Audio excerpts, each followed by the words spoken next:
Hey guys, so today we're going to be looking at how to migrate DHCP from this server to a new server. As you can see, I have several scopes here. And before I begin migrating, I want to mention something that please do this after hours to avoid any conflicts in IPs. And what I would usually do is go to every scope and just lower this to like 15 minutes or something similar. This way, when when the computer goes and gets a new IP, it doesn't. There are no conflicts. So I would do this to every scope, and then I would do it after hours. Now, the first thing we want to do is we want to export this data, and we have a PowerShell command that we can do this with.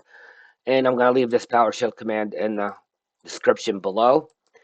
So I'd open PowerShell as an administrator and I'd run this command. And what this is doing is exporting this data into a temp folder that I have on my PC with this name. And I'm simply going to run it. Now the command completed successfully. If I open my temp folder, here's the file. And now what we want to do is we want to go to the new server and import this data to import the data into it. So let's get to it. All right, so here's our new server, and as you can see, I have no scopes or anything.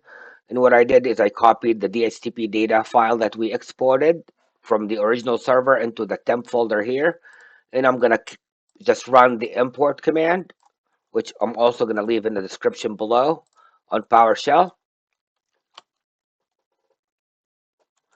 And as you can see, it completed successfully. Now, if I go here and just refresh, as you can see, all my scopes came and all the data came. And that's how you migrate the DHCP server. Please remember to like and subscribe for more content like this, and thank you for watching.